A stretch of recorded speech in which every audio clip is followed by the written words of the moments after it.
क्या हुआ?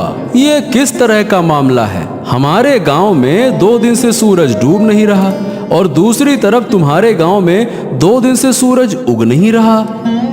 और नहीं तो क्या, अरे तुमको क्या बताऊं, मेरी माँ को है रतौंधी, वो रात में देख नहीं सकती। अब यहाँ 2 दिन से मेरी हालत इतनी खराब हो गई है कि मैं क्या ही बताऊं। माँ घर के कोई काम कर नहीं पा रही क्योंकि रात है और रात में माँ को दिखता नहीं है।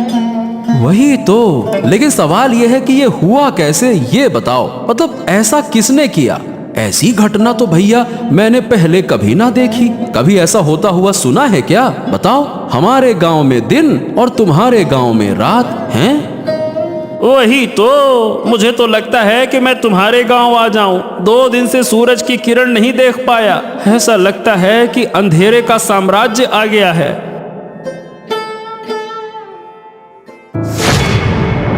अरे अरे अरे अरे, ये क्या हुआ? ए भैया, तू ऐसे गिर काहे पड़ा? हरेंद्र, क्या हो गया तुझको?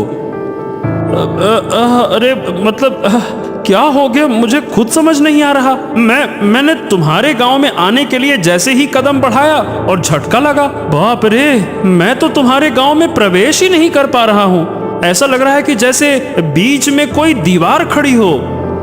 क्या बात कर रहा है? तो क्या हम एक गांव के लोग दूसरे गांव में नहीं जा सकते क्या?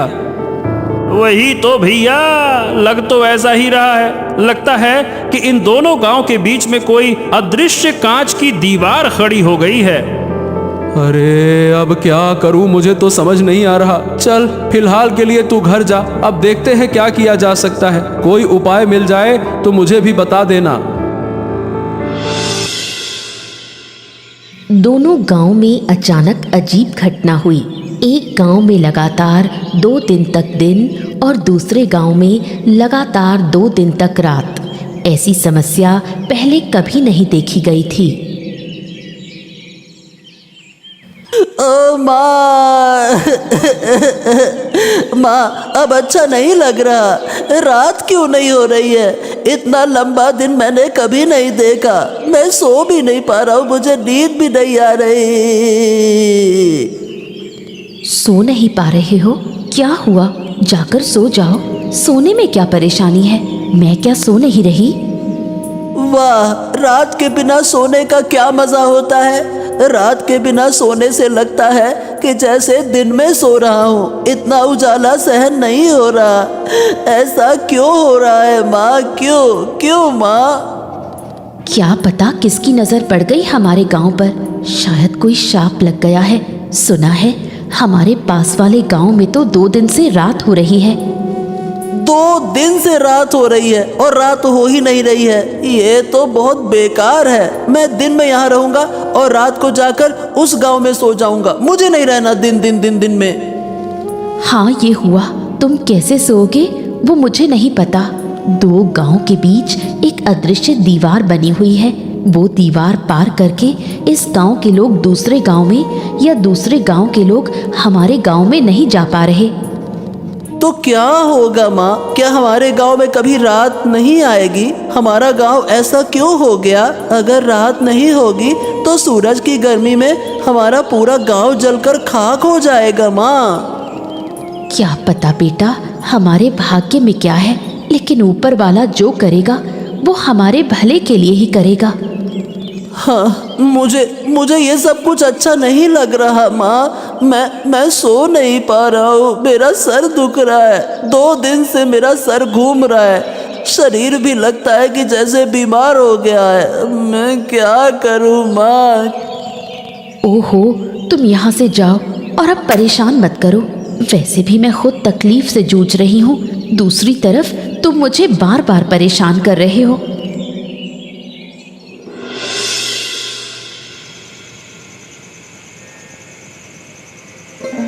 रात के गांव में हरेंद्र की माँ शांता बूढ़ी रहती है, जिसे रात को दिखाई नहीं देता। इस वजह से अब जब गांव में रात हो गई है तो शांता बूढ़ी काफी मुश्किल में पड़ गई है। हरेंद्र, ओ हरेंद्र, कहाँ गए तुम? यहाँ आओ, मुझे बाहर ले जाओ। मुझे कुछ भी नजर नहीं आ रहा। अरे बस बस बस बस, आ गया माँ, आ गया। और कितना पुकारोगी? अरे तुम्हारी तकलीफों ने मुझे बेहाल कर दिया है। 2 दिन से तुम मुझे एक पल भी शांति से बैठने नहीं दे रही हो। हरेंद्र हरेंद्र हरेंद्र, कहाँ है, जल्दी आ जल्दी आ। अरे मुझे भी तो बैठने दो। क्या तुम मुझे बोझ समझने लगे हो क्योंकि मैं बूढ़ी हो गई हूँ? जब मैं स्वस्थ थी तब तुमने मुझे पाल पोस कर बड़ा किया, अब तुम मुझे बोझ समझने लगे। हो, यही तो तुम्हारा तरीका है। दिन रात बस एक ही बात बोलती रहती हो, बोझ हो गई हूँ, बोझ हो गई हूँ। अरे तुम देख नहीं सकती हो तो चुपचाप बैठो तो सही। तुमको बैठना है नहीं, इधर उधर भटकना है। हाँ, अब ये बताओ तुम्हें बाहर जाने की क्या जरूरत है? देखो तो सही, पूरा गांव किसी न किसी समस्या में घिरा हुआ है और तुमको बाहर जाना है। क्या तुम्हें अकेले को समस्या है, गांव के और लोग नहीं? तुम्हें क्यों इतनी तकलीफ हो रही है? ऐसा है अम्मा कि मेरी तरह किसी के पास ये रतौंधी वाली माँ नहीं है जिसे लेकर वो परेशान हो। नहीं तो कोई काम तुम्हारे लिए अब नहीं है। घर के सारे काम मुझे करने पड़ते हैं और तुम्हारी देखभाल भी तो मुझे ही करनी पड़ती है। बस बस, मेरी और देखभाल करने की जरूरत नहीं। जिस दिन मर जाऊंगी उस दिन तुम समझ पाओगे। तुम लोग बड़े होकर शायद बूढ़ी माँ को ऐसी हालत में छोड़ देते हो। ओहो, बस बस बस बस बस, अब ऐसी बातें मत करो। चलो बताओ कहाँ जाना चाहती हो, मैं तुम्हें लेकर चलता हूँ। फिर खाना भी बनाना है, तुम्हें खाना देना होगा, फिर बर्तन साफ करने हैं, तुम्हारा बिस्तर लगाना है, बहुत सारा काम है। चलो जल्दी बताओ कहाँ जाना है।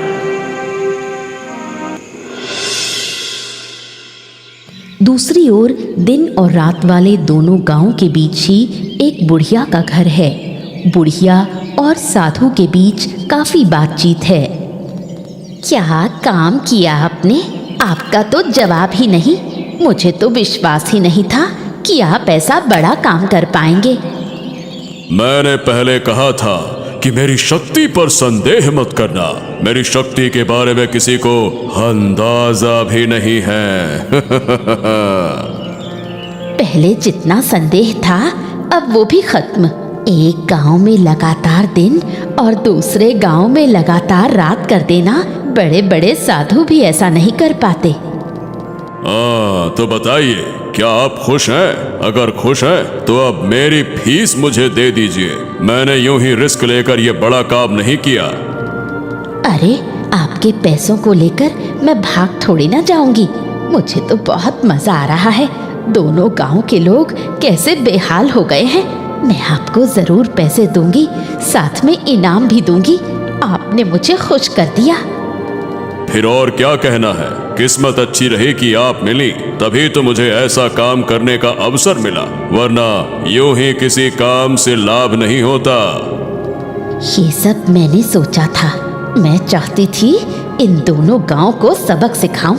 अब आपके जरिए मैंने अच्छे से सबक सिखा दिया। अब देखिए धीरे धीरे क्या होगा। दोनों गांव तबाह हो जाएंगे। दिन के बिना रात नहीं बन सकती।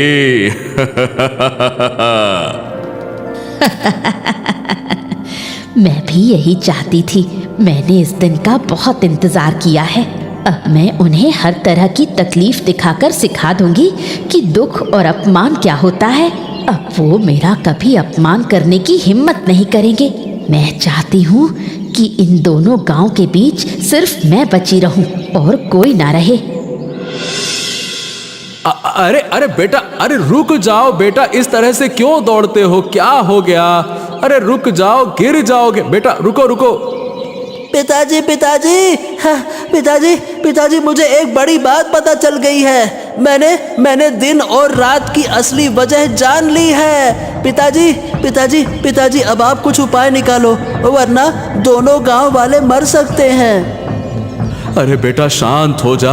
हाँ, अब ये बता क्या हुआ, कैसे जाना तुमने? बता मुझे।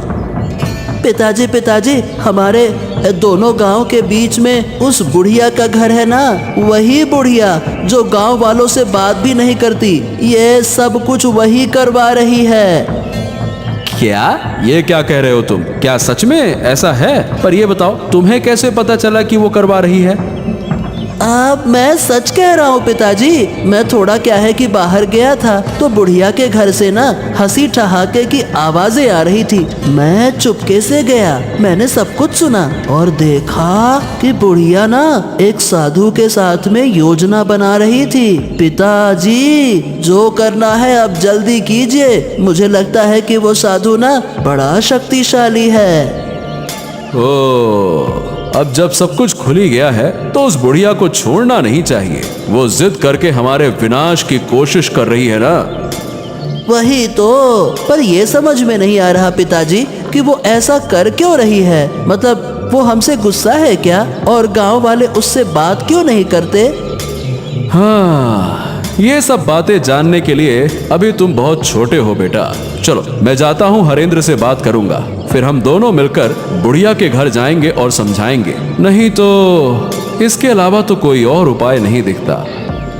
वही तो पिताजी, जल्दी कीजिए, मुझे उस साधु पर भरोसा नहीं है। बहुत ही बेकार हंसी हंसता है वो पैसे लेकर चला गया और यकीन है कि वो वापस आएगा।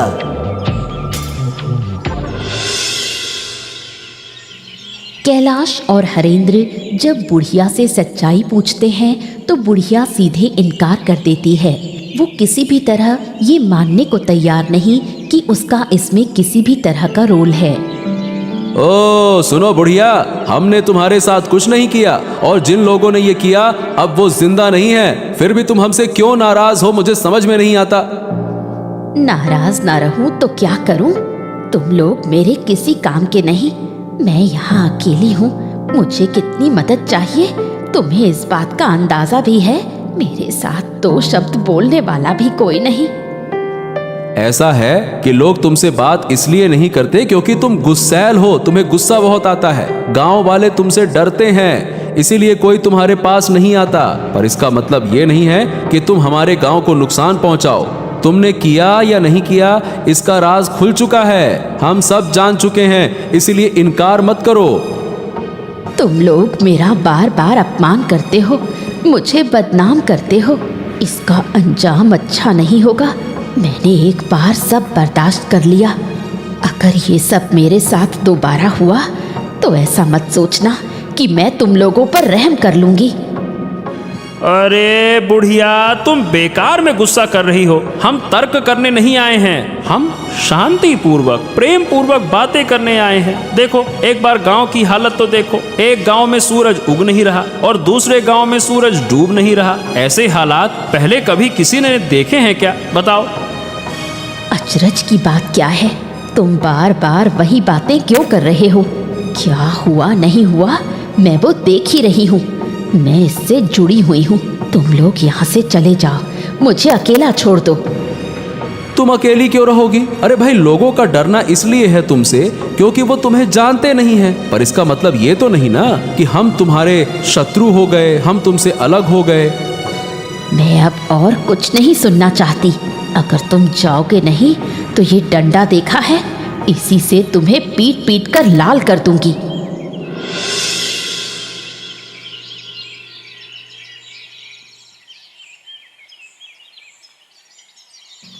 क्या तुम सच में उस बूढ़ी के पास गए थे? रिशान ने मुझे बताया, कुछ फायदा हुआ क्या? हाँ, जितना समझ में आया उससे ये पता चला कि आराध्या, वो जो बुढ़िया है ना, वो दोनों गांव पर बहुत गुस्सा है। इसीलिए बूढ़ी ने किसी साधु की मदद से हमारे इन दोनों गांव के साथ में ऐसा किया। तो क्या इन दोनों गांव को फिर पहले जैसा करना संभव नहीं? ऐसा लगता तो नहीं है। मैंने और हरेंद्र ने मिलकर बूढ़ी को वैसे तो बहुत समझाने की कोशिश की, पर सही बताऊं बूढ़ी सुनना ही नहीं चाहती है। वो किसी भी तरह से हमारी बात समझना ही नहीं चाहती है। सच में मुझे तो डर लग रहा है। अगर ऐसे ही चलता रहा तो गांव में कोई नहीं बचेगा। धीरे धीरे सब कुछ नष्ट हो जाएगा। तुम सब लोग चिंता मत करो, देखना मैं सब ठीक कर दूंगा। वाह वाह वाह वाह वाह, सुन रही हो इसकी बातें? हम यहाँ इसके पिताजी कुछ कर नहीं पा रहे, उन्होंने हमें लाठी से खदेड़ दिया, अब ये जाकर ठीक करेंगे। क्यों महाशय? तुमने भी ना इस लड़के की बात मान ली है। इसे इन चीजों की क्या समझ? उसने जो कहा वही बहुत है। अरे माँ, मैं यूं ही नहीं कह रहा, मैं सच कह रहा हूँ। मैं सब कुछ ठीक कर दूंगा, तुम लोग देख लेना। उस साधु को मैं जानता हूँ, अगर मैं उसे एक बार पकड़ लूंगा तो उसे नष्ट कर दूंगा। बहुत मारूंगा मैं उसे गुच्छे बना के।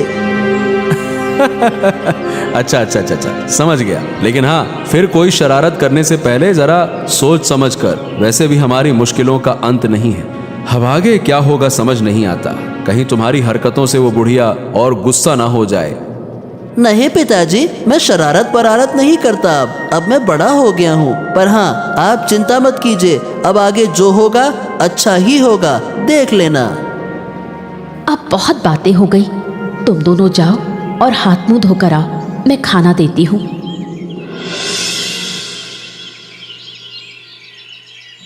अरे साधु बाबा, आइए आइए बैठिए। मैं तो आपका ही इंतजार कर रही थी। कितनी बातें हुई, आपको तो कुछ पता ही नहीं। क्या बात है? फिर क्या हुआ? कोई नई कहानी हुई क्या? गांव वालों को सब पता चल गया है कि ये मैंने ही किया है, पर मैंने इनकार कर दिया। सब मेरे पास आए थे, मैंने उन्हें भगा दिया। उनका इस विपत्ति में पड़ा हुआ चेहरा देखकर मुझे कितनी खुशी हुई। ठीक है, तुमने इनकार किया, ये अच्छी बात है। लेकिन पर जब लोग शक करते हैं तो बिना कुछ जाने, बिना किसी वजह के शक नहीं करते। कुल मिला के बात यह है कि किसी तरह से कोई हमारी बातें सुनकर गया है। कौन सुनेगा? मेरे घर के आसपास कोई नहीं आना चाहता। वो मुझे डायन कहते हैं, बोलते हैं मैं काला जादू करती हूँ। धीरे धीरे तुम्हारे मन का सारा दुख दर्द मिट जाएगा, है ना? अरे ये मेरा कमंडल कहाँ गया? अभी तो यहीं रखा था। ओहो, मेरे कमंडल में विशेष जल है, कहाँ चला गया? अरे कहाँ गया? मुझे ढूंढना होगा। अरे ए लड़के, मेरा कमंडल दे दे। मैं कह रहा हूँ मेरा कमंडल दे दे। तेरी इतनी हिम्मत कि मेरा कमंडल तू चुराए? मैं तुझे छोड़ूंगा नहीं। उसे पकड़ो, उसे रोक लो, वरना बड़ा नुकसान होगा। हमने जो झूठ बोला है वो पकड़ में आ जाएगा। उसे पकड़ना ही होगा। मेरा कमंडल उसके पास है और उस कमंडल में विशेष जल है। उसी जल से मैं फिर से इस गांव का रात और दूसरे गांव का दिन दूर कर दूंगा। चिंता मत करो। अब क्या होगा? सब कुछ तो फिर से पहले जैसा हो गया। उस बच्चे से कमंडल ले आऊंगा और फिर इन गांवों का दिन रात बदल दूंगा। तुम चिंता मत करो। हाँ।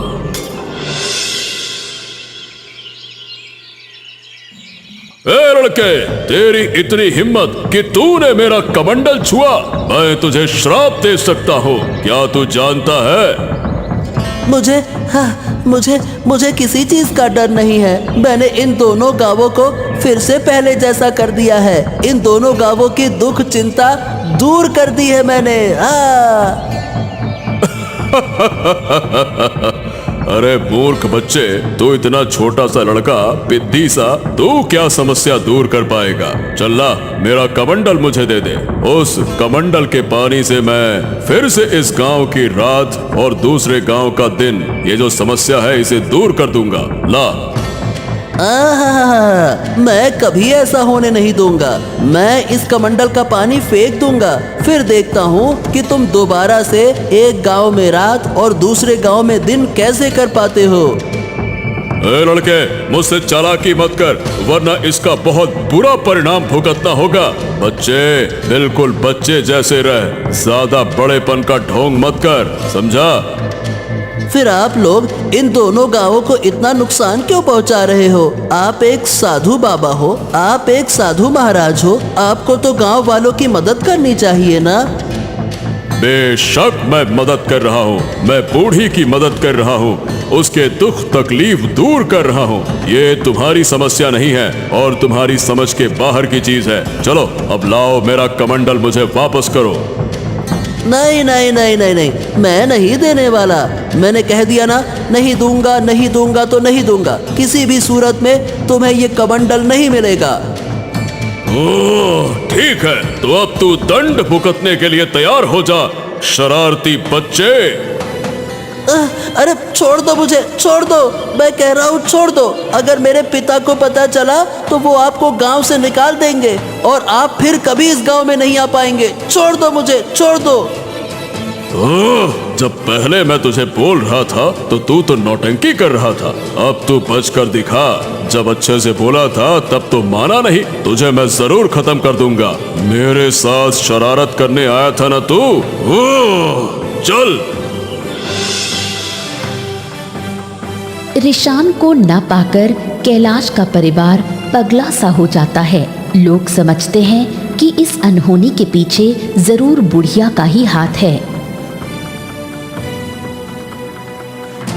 बूढ़ी माँ, बूढ़ी माँ, बूढ़ी माँ, हमें बचाओ, हमारी मदद करो बूढ़ी माँ। हम तुमसे हाथ जोड़कर विनती कर रहे हैं बूढ़ी माँ।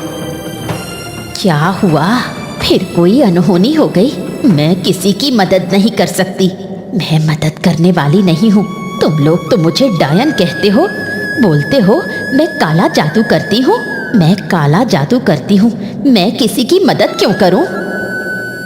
हमारी मदद करो, दया करो बूढ़ी माँ, दया करो। हमें अपना बेटा नहीं मिल रहा, कहाँ गया हम कुछ नहीं जानते। आप खोज कर बताइए, मुझे पता है कि आप जानती हैं। अब बहुत दुख हुआ ना, पर उस दिन जब मैंने गांव वालों के पास जाकर अपने बच्चे के लिए मदद मांगी थी तो तुम लोग कहाँ थे? तब तुमने मेरी मदद नहीं की। क्यों? मैं गरीब हूँ इसलिए? क्या आप ऐसा क्यों कह रही हैं? मैं सही कह रही हूँ।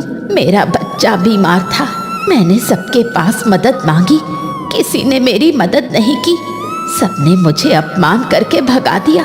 आखिर मेरा बच्चा मर गया। क्या मैंने कम दुख पाया? अब वो तो हमें कुछ भी नहीं पता था। आप हमें इतनी बेकार नजरों से क्यों देखती हैं? कृपया करके बताइए ना, मेरा बेटा कहाँ है? मैं अपने बच्चे के बिना नहीं जी पाऊंगा, नहीं जी पाऊंगा। जीऊंगी, जरूर जीऊंगी। तुम लोग सब जियोगे, पर अंदर तक तीव्र पीड़ा के साथ जियोगे, जैसे कि मैं इतने समय से जी रही हूँ, अपने बच्चे की यादों को थामे हुए। अरे कैसी इंसान है आप? एक छोटा बच्चा मेरा नहीं मिल रहा, कोई अनहोनी हो गई तो क्या आप थोड़ी सहानुभूति नहीं दिखा सकती?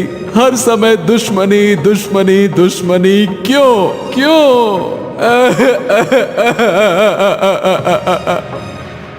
उन बातों की मुझे परवाह नहीं। जो तुम्हारे भाग्य में लिखा है वही होगा।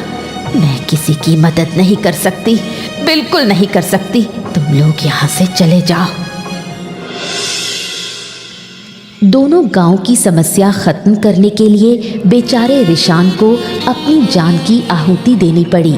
साधु ने रिशान की हत्या कर उसकी लाश 2 गांव के बीच में फेंक दी। ये मेरे साथ क्या अनर्थ हो गया? मेरा बच्चा, मेरा लाल, जरूर ये उन्हीं लोगों का काम है। उठ जा रे बेटे, उठ जा बेटे, मेरे बच्चे। हाय हाय, अब मेरा क्या होगा? मेरा गोद का लाल, मेरा नन्हा सा मानिक चला गया, मुझे छोड़कर चला गया। रिशान, तू मुझे छोड़कर कैसे जा सकता है बेटा? बोल बेटा बोल, अब मैं तुझे कभी नहीं डांटूंगा, कभी नहीं। जो कहेगा वही होगा, बस एक बार बोल तो सही बेटा। जिन लोगों ने मेरी गोद से मेरा बच्चा छीन लिया, ऊपर वाला उनका न्याय करेगा।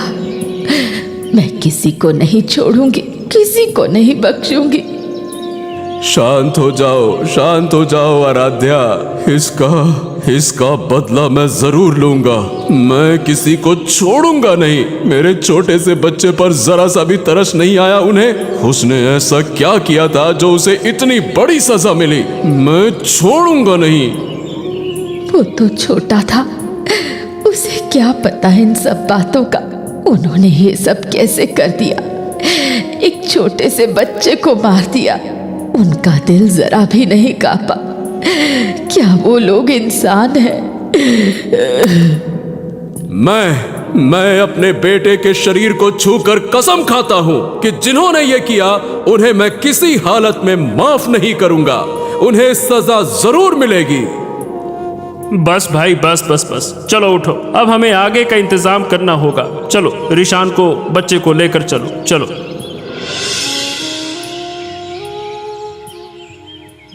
हाँ क्या बूढ़ी, अब तो तुम खुश हो ना? तुम्हारी मनोकामना धीरे धीरे पूरी कर रहा हूं। अब तुम मेरी तरफ भी थोड़ा ध्यान दो। अरे आप चिंता मत कीजिए, आपके सारे पैसे मैं दे दूंगी, कोई दिक्कत नहीं होगी। आप बस इसी तरह मेरा काम करते रहिए। मैं इतनी खुश पहले कभी नहीं हुई। अगर तुम चाहो तो मैं तुम्हें और भी खुश कर सकता हूँ। जरूर चाहती हूँ, मैं चाहती हूँ कि इन दोनों गांव का एक भी बच्चा जिंदा ना बचे, सबकी गोद खाली हो जाए। आज जो लोग रो रहे थे उन्हें देखकर मुझे कैसी पिशाची सी खुशी मिल रही थी, क्या बताऊं। बहुत बढ़िया, बहुत बढ़िया। तो तुम पैसों का इंतजाम करो, मैं एक एक करके इन दोनों गांव के सारे बच्चों को मार दूंगा। मैं वादा करता हूं कि इन गांव में एक भी बच्चा जिंदा नहीं रहेगा। यही तो मैं चाहती हूँ, मैं इसी दिन का इंतजार कर रही थी। बेटे, तू ऊपर बैठा देख रहा है ना? देख, तेरी माँ तेरी मौत का बदला ले रही है। जो दर्द मुझे हुआ था वही दर्द अब मैं सबको दूंगी। इतनी जल्दी खुश मत हो, हमें धीरे धीरे सब करना होगा। आज से हर रात इन दो गांवों में एक एक बच्चा गायब होगा और मैं उसका बलिदान दूंगा। इससे तुम्हारा भी फायदा होगा और मेरा भी स्वार्थ सिद्ध होगा। कोई दिक्कत नहीं, मैं हर रात तुम्हें बच्चों को पकड़ने में मदद करूंगी। जरूरत पड़ी तो खुद पकड़ कर लाऊंगी। सब मुझे डायन कहते हैं, अब मैं उन्हें दिखाऊंगी असली डायन क्या होती है। तो फिर ठीक है, मैं बलिदान की पूरी व्यवस्था करता हूँ। हर रात एक बच्चे की हत्या करनी होगी, तभी मैं और शक्तिशाली बनूंगा। नहीं, अब ये सब कुछ और नहीं चलेगा। मैंने अपने बेटे को खो दिया है, मैं नहीं चाहता कि किसी और का बच्चा ऐसे मरे। बच्चे को खोने का दर्द मैं अच्छी तरह से जानता हूँ। हाँ लेकिन कैलाश, अब हम करेंगे क्या दादा? वो साधु तो बहुत ताकतवर है, उससे हम लड़ेंगे कैसे? साधु को बाद में देख लेंगे, पहले उस डायन बूढ़ी का कुछ करना होगा। उसका दिमाग खराब हो गया है, बेटे को खोकर पागल हो गई है वो, पागल। अच्छा ठीक है, लेकिन हम उसे मार तो नहीं सकते हैं ना? हमने अपने बेटे के शरीर को छूकर कसम खाई है, जिन्होंने ये किया है उन्हें सजा देंगे। उस डायन बूढ़ी से बड़ी सजा और कोई नहीं हो सकती। अच्छा, क्यों नहीं मार सकते? जब उसने मेरे बच्चे को नहीं छोड़ा, जब उसे गांव के सभी बच्चों को मारने का मन हो रहा है, तो मैं भी उस विकृत दिमाग की डायन को मार सकता हूँ, बिल्कुल मार सकता हूँ। खून का बदला खून, बिल्कुल। और मैंने तय कर लिया है, बूढ़ी को मैं जिंदा जला दूंगा। उसके लिए यही सजा सही रहेगी। अगर वो जिंदा रही तो कभी नहीं सुधरने वाली। उसका दिमाग पूरी तरह से खराब हो चुका है। ठीक है, मुझे कोई आपत्ति नहीं है, लेकिन गांव के लोग क्या कहेंगे? एक जिंदा इंसान को जलाकर मार देंगे तो क्या ये ठीक रहेगा? वो इंसान नहीं है भाई, वो इंसान हो ही नहीं सकती। वो एक डायन है, डायन। और डायन को जलाने का आदेश खुद भगवान ने दिया है। अगर तुम मेरे साथ रहना चाहते हो तो रहो, नहीं तो मैं अकेले ये काम करूंगा और आज ही मैं उसके घर में आग लगा दूंगा। नहीं नहीं नहीं नहीं, ऐसी बातें क्यों कर रहे हो? मैं तुम्हारे साथ रहूंगा। ये बूढ़ी हमारे गांव के लिए भी बड़ी मुसीबत बन गई है। अब बस बहुत हो गया, चलो जो फैसला लिया है वही करेंगे, चलो। बूढ़ी के घर में आग लगाने से वो जलकर मर गई। उसके मरने के बाद सब लोगों ने मिलकर साधु को सजा देने का निश्चय किया। साधु, ओ साधु, अरे कहाँ है रे तू? आज तेरे पापों का अंत होगा, निकल बाहर। क्या हो गया? सब लोग मेरे आश्रम में क्यों जुटे हो? क्या तुम्हें मेरी शक्ति का अंदाजा नहीं है क्या? अहंकार पतन की जड़ है, ये बात जानते हैं ना आप? मुझे ये बातें सिखाने मत आओ। मैं साधु हूँ, साधु। मेरी शक्ति असीम है। चाहूं तो मैं अभी तुम सबको समाप्त कर दूंगा।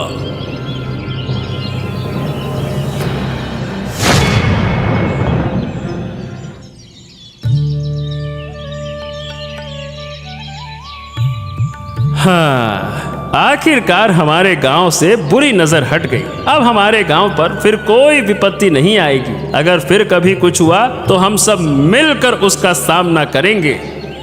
हाँ, गांव तो आखिरकार ठीक हो गया, लेकिन मैंने अपना बेटा खो दिया। मेरा बेटा अपनी जान देकर इस गांव को मुक्ति दिलाकर चला गया। चिंता मत करो कैलाश, जब तक इस गांव के लोग जिएंगे तुम्हारे बेटे को सब याद रखेंगे, सब तुम्हारे बेटे का सम्मान करेंगे। पीढ़ी दर पीढ़ी तुम्हारा बेटा हमारे इन दोनों गांव के बीच जिंदा रहेगा। ऐसा ही हो बूढ़ी माँ, ऐसा ही हो। लेकिन अब से हमें ये भी ध्यान रखना होगा कि बूढ़ी के बेटे जैसा कोई और बच्चा किसी बीमारी में आकर मदद ना पाकर मर ना जाए, वरना हर घर में ऐसी डायनें पैदा हो जाएंगी। बिल्कुल सही कह रही हो आराध्या, हम सब एक दूसरे का ध्यान रखेंगे। ये दोनों गांव अब से अलग नहीं रहेंगे, बल्कि हमेशा एक दूसरे की मदद करेंगे। ऐसा ही हो, और मैं अनुरोध करूंगी कि मेरे बेटे के लिए सब लोग प्रार्थना करें, सब मेरे बेटे को याद रखें, सुख शांति से रहें। ऐसे ही मजेदार मजेदार किस्से देखने के लिए हमारे चैनल को सब्सक्राइब करना ना भूलें।